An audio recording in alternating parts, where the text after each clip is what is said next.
I've slowly worked up the courage to spend money on my business over the past 3 years, and in this video, I'll share with you exactly how I spent over $50,000 on my business in 2021, which was my 3rd year running Money with Maggie, where I teach beginners how to invest here on YouTube through one-on-one services and through my online Investing for Beginners course that's opening up again here soon. So look in the description below for more information on that if you do want to learn how to start investing and growing your wealth. I'm about to share the full breakdown of where I spent my money, where it was worth it, and maybe where it was a waste. Last week, I broke down my full income for you. It was unfortunately less than I spent, but this year, I think the tables are turning. Now let's jump into it. I'm gonna give you a line-by-line breakdown and tell you how I felt about each category that I spent money in. So if you're just starting a business or trying to invest more into your business, you can learn from what I've done along the way. And let me know in the comments where you think I spent good money and where you think it was a waste. Here's the overview of my business expenses in chart format, and then I'll get into the line-by-line in just a minute.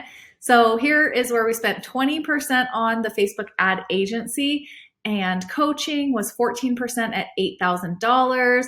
Facebook ads, 11% of overall spending at $6,600. Marketing, $5,000. Videographer, $4,500. VA services, $4,400. Video editing, $4,400. Software, $3,500. And then community memberships, education, hardware, travel, fees, and website maintenance. So let's get into the line by line so I can break these all down for you in case you're starting your business and wondering where you're likely to spend money. Here's where I spent money, and I'll tell you where I feel like the money was really well spent and where it was more of a waste. I have all this information in my annual review. I first went through my income, which I shared last week. So if you didn't, go ahead and take a look at that if you're curious on that breakdown, but let's get into the expenses. Overall on my website, $870. This was just for a couple of updates on my course launch. When I did put that up for sale, I had to make some changes. And $12,000 on a Facebook ad agency that I hired. This is one that is just a really big sore spot. I think I thought that I was really ready to hit the ground running with my business and go all in a sense, but I realized after I had the agency on board and things were up and running, I did not have a nurture sequence for my emails, for my clients. I wasn't even sending out regular weekly emails. So once somebody got on my list because they got my freebie, which is my 4 steps to invest, grab that in the link below if you do want it. I didn't even send regular emails. So it maybe would have been 3 months before somebody even heard from me again after that. And so it was kind of a waste to spend all that money on ads, but then not even nurture the people and communicate with the people that did come into my community from the ads. So I think if I were to do it again, I wouldn't hire an agency. I would maybe hire somebody that can do it at a lower rate, just starting out especially. I wanted to go with an agency because I wanted all the tracking and all the metrics and everything. But honestly, this group, I don't think did a great job because they just used the Facebook auto ads that kind of do whatever they recommend doing. And that was just for the ad agency. That didn't even include the ads. The $6,600 was the cost of the actual ads that went out. So I probably could have cut this fee in half at least. And then maybe added that to the actual ads. I did grow my email list by 500 people during the time they were sending out that freebie or those ads for that freebie. But then when I opened up my cart and had those ads going for a week, I didn't make any sales of my course from my ads. So all my actual course sales came from my organic marketing, my organic audience. So I think I would have just done this differently or held off on even doing ads altogether. This next launch, I don't think I'm doing ads. I may do it for my following one, but I'm really not sure because it's one of those things I think you kind of have to have a really good system in place, that you have a tried and true way to get clients and then put ad money in to kind of fuel that. In business, we are going to make mistakes and just learn from them as we go. Then I spent $7,900 on a couple of things for coaching. So I hired a business coach for a few months. I also hired a PR coach. So she taught me how to reach out to media and get that coverage. And now I've had several places that have quoted me, and I'm still working on getting more features and all of that. So that was definitely worth it. And then I am in a community that has a business coach, and we meet monthly all year. That's still in process, and I really value that. So that was definitely worth it. Another thing in this category was I did hire a therapist for the launch week that I had, because I was so emotionally invested in my launch. It was like I needed somebody to help me stay calm and remember that my worth was not tied to the sales of my course. So I did hire, I think it was like almost $500 to have that daily support of a therapist. And that was worth it too. So the software, $3,000, Canva, Zoom, Notion, Google Storage, GoDaddy, Showit, Squarespace, Calendly, Shopify, Kajabi. There's probably other smaller ones in there as well. Those are just the monthly fees that are recurring. Education, courses, and books. So I read 5 business books, took a Simplify and Thrive course to help me get more organized in my business and personal life.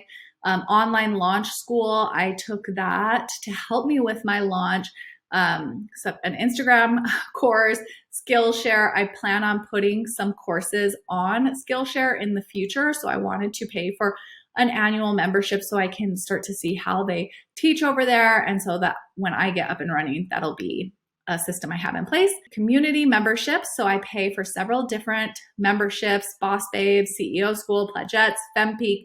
These are all monthly memberships that are groups that I'm part of, because being a business owner, it can be very lonely if you're an entrepreneur or a solopreneur like myself. I do have a virtual assistant that helps me out, and my video editor. So she's like one person, right? And she helps me with my business side. She's not there to talk to me about all the areas of my business and all that stuff. So I am in all these different communities to get ideas from other business owners, see what they're doing. And then video editing. So my YouTube videos, as well as my course videos, some of that was from there.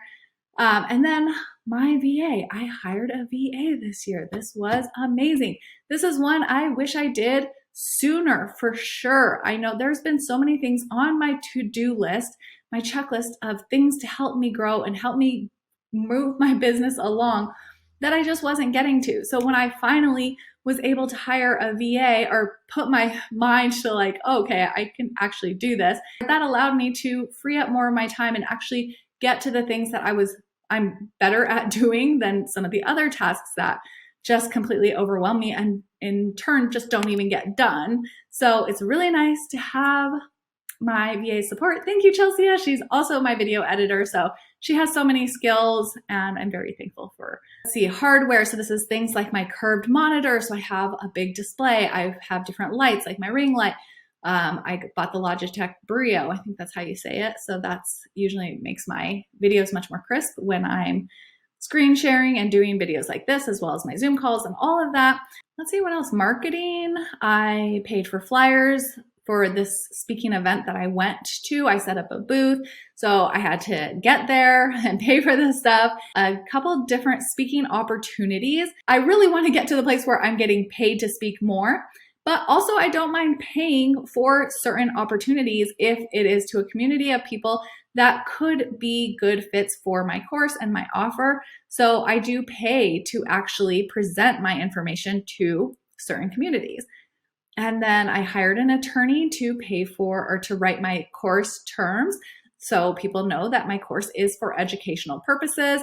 It is not a guaranteed way to get rich quick or anything like that. It is meant to teach you how to invest, but not some kind of get rich quick scheme. So made sure to have those terms in there so people understand what they're getting. And then my videographer, I hired a professional videographer to come into my office here and film me. And that was definitely worth it, because I feel like it would have been such a nightmare to take all that footage, download it to my computer, upload it to my VA, and all of that. I was able to skip all of that, just sit down for 2 days straight and get everything filmed, and then they just took care of all of that. So that was so nice. Overall, I'm really happy that I had the courage to spend more on my business because I truly want to do what I can to grow so I can help more and more people learn to manage their money well, and in turn grow my own financial independence so I can do more for myself, my family, and causes that I care about along the way. Let me know in the comments below where you think I did good spending money, where you think I should have made some changes, and be sure to check out that Investing for Beginners course if you're interested at all, and I'll see you on the next one. Bye.